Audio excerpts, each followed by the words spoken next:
Welcome to ચેતુસ kitchen. તો આજે તો આપણે લગ્ન પ્રસંગમાં હોય તેવું તુરિયા પાત્રાનું શાક બનાવવાના છીએ। તો એના માટે આપણે અળવીના પાન લઈ લીધા છે, જે કે પાત્રા બનાવવાના હોય છે એ આપણે અળવીના પાન લઈ લીધા છે અહીંયા। અને અહીંયા આપણે 3 તુરિયા લઈ લીધા છે, 1 ચમચી જેટલી વરિયાળીનો દરદરો ભૂકો લઈ લીધો છે। અહીંયા આપણે તલ અને માંડવીના દાણાનો ભૂકો લીધો છે, એને 1 ચમચી જેટલી ખાંડ લીધેલી છે અને 2 થી 3 ચમચી જેટલી આદુ મરચાં અને લસણની પેસ્ટ લીધેલી છે। અને અહીંયા આપણે બેસન લઈ લીધું છે પાત્રા બનાવવા માટે। તો એકદમ ટેસ્ટી એવું આપણે તુરિયા પાત્રાનું શાક બનાવવાના છીએ। આપણે પાત્રા બનાવી લેશું, એટલે પાત્રા બનાવવા માટે આપણે એનું બેટર તૈયાર કરશું। પાત્રા તો આપણી ચેનલ ઉપર મેં ઘણીવાર અપલોડ કરેલા છે કે પાત્રા બીડા વાળીને કઈ રીતે બનાવવા, પાત્રા કટ કરીને આપણે બીડા વાળવાની ઝંઝટ વગર પણ કટ કરીને પણ આપણે પાત્રા બનાવેલા છે આપણી ચેનલ ઉપર। પણ હું આજે પાત્રા બીડા વાળીને બનાવું છું, તો હું ઝડપથી બધું બતાવી દઈશ। તો ચાલો આપણે બીડા વાળી લઈશું આપણે પાત્રા। તો જે જાડી નસનો ભાગ છે ને એ આપણે કાઢી લેવાનો છે એમાં।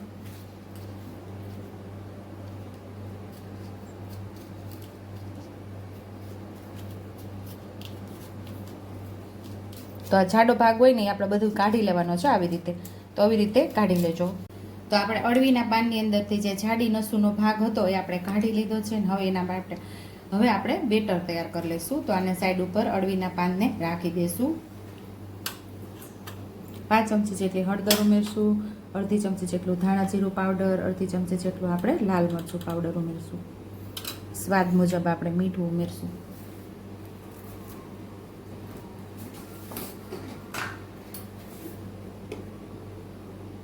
પાંચ ચમચીથી થોડો વધારે ગરમ મસાલો ઉમેરશું, 1 ચમચી જેટલી આપણે ખાંડ ઉમેરી દઈશું, 1 ચમચી આદુ મરચાંની પેસ્ટ ઉમેરશું, તો 1 ચમચી જેટલું આપણે તેલ ઉમેરશું। અહીંયા આપણે અડધું લીંબુ ઉમેરી દઈશું ખટાશ માટે। અહીંયા તમે ગોળ આંબલીનું પાણી પણ ઉમેરી શકો છો, આપણે ખાંડ અને લીંબુનો ઉપયોગ કર્યો છે।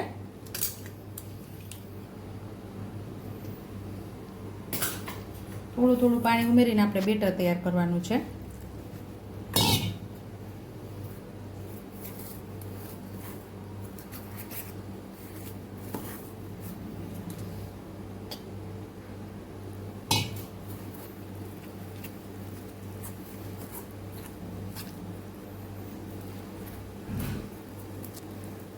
તો હવે આપણે વેલણને ફેરવી લેવાનું, કોઈ એવી જાડી ઝીણી એવી રહી ગઈ હોય તો એ સરસ પતલી થઈ જાય અને ચડી પણ જાય આપણા પાત્રા।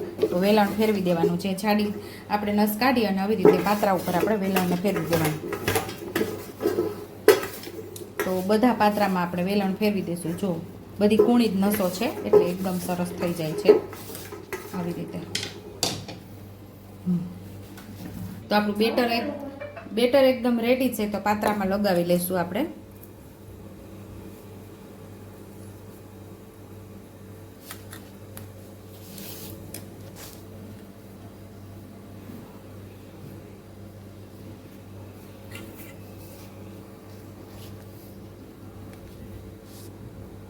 આવી રીતે મસ્ત લગાવી લેવાનું છે,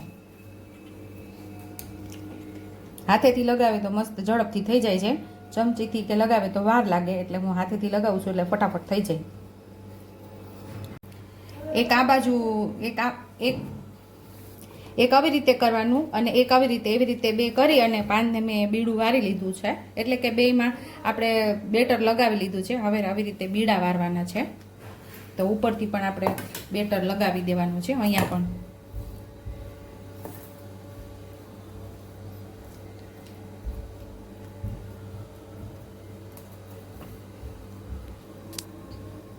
હવે એવી રીતે આપણે બીડાને વાળી લેવાનું છે, આવી રીતે ઉપરથી પણ લગાવી દેવાનું આપણે બેટર અને એકદમ સરસ આપણે રોલ વાળી લેવાનો છે આવી રીતે।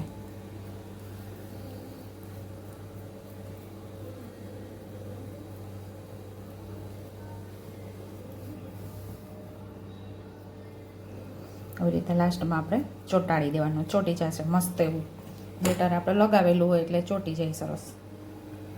તો આપણે બીડું વરી લીધું છે, આવી જ રીતે બીડા વારીને આપણે ઢોકળિયાની અંદર પાણી ગરમ થવા રાખી દીધું, તો એમાં આપણે બંને બીડાને આપણે સ્ટીમ થવા રાખી દઈશું। તો બે બીડાને આપણે 15 મિનિટથી આપણે એને સ્ટીમ થવા રાખી દેવાના છે।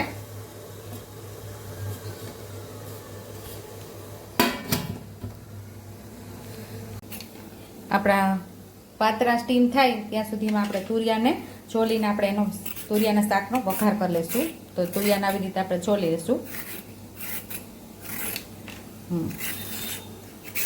આ તુરિયાની છાલની ચટણી પણ બહુ મસ્ત એવી થાય છે અને આ તુરિયાની છાલનો સંભારો પણ બહુ મસ્ત એવો થાય છે. જો તમારે જોવો હોય તો મને કમેન્ટ બોક્સમાં કમેન્ટ કરજો. તો આપણે ચટણી પણ બનાવશું અને સંભારો કઈ રીતે બનાય એ પણ આપણે બનાવશું.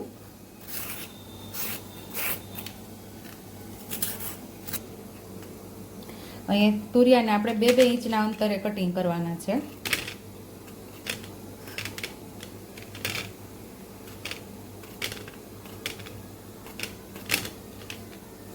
હવે આપણે આવી રીતે એને લાંબા લાંબા કટ કરી લેવાના છે, પાતળા પાતળા. અહીંયા આપણે તુરિયા સરસ સુધારી લીધા છે. હવે આપણે તુરિયાનો વઘાર કરી લઈશું. તો તેલ આપણે અહીંયા 1.5 નાના ચમચા જેટલું તેલ ઉમેરેલું છે. તેલને આપણે સરસ ગરમ થવા દેવાનું છે. અડધી ચમચી જેટલી આપણે જીરું, અડધી ચમચી જેટલું આપણે જીરું ઉમેરશું. 3 સૂકા મરચા, 1 તમાલપત્ર, ખડા મસાલા આપણે ઉમેરી દઈશું. 2 લવિંગ, 2 ચક્રી ફૂલ,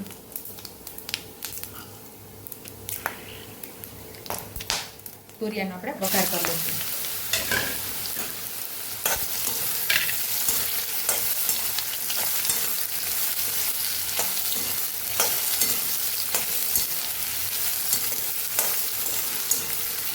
આદુ, લસણ અને મરચાંની પેસ્ટ આપણે ઉમેરી દઈશું.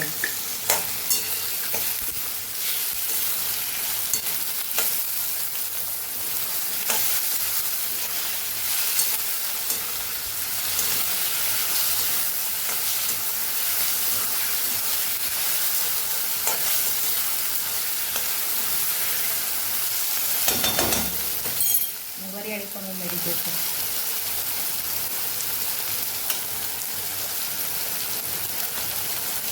અડધી ચમચી જેટલી આપણે હળદર ઉમેરશું. અડધી ચમચી જેટલું ધાણા જીરું પાવડર ઉમેરશું.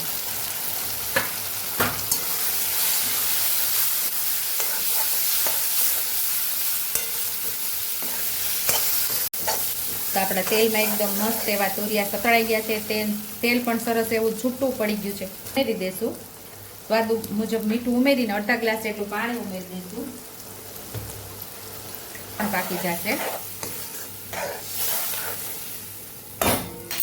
તો અહીંયા આપણે નાના અડધા ગ્લાસ જેટલું પાણી ઉમેરેલું છે અને ગ્રેવી માટે આપણે અહીંયા માંડવીના બીનો ભૂકો પણ ઉમેરી દઈશું.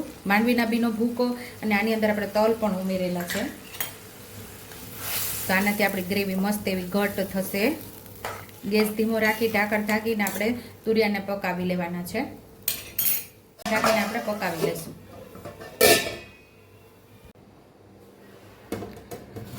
તો અહીંયા આપણા પાતરા સ્ટીમ થઈ ગયા છે. તો આપણે એને ઠંડા થવા દઈશું અને પછી આપણે એને કટ કરીને શાકની અંદર આપણે ઉમેરી દઈશું. પાતરાને આપણે કટ કરી દઈશું.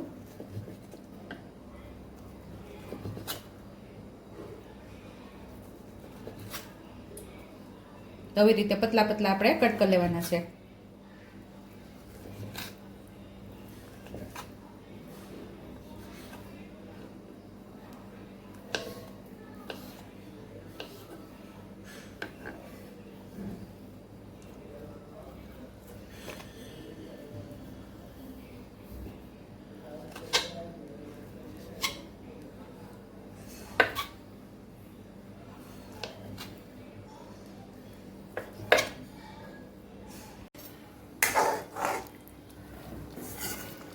તો શાક આપણું મસ્ત એવું ઉકળી ગયું છે ને પાકી જ જવા આવ્યું છે. થોડીક જ વાર છે ત્યાં આપણે પાતરા ઉમેરી દઈશું. એમાં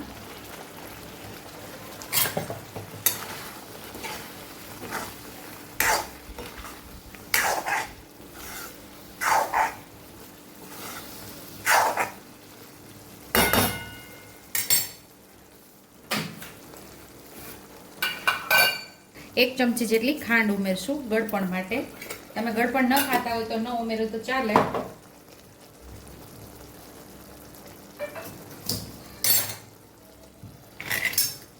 ખટાશ માટે આપણે અડધું લીંબુ ઉમેરી દઈશું.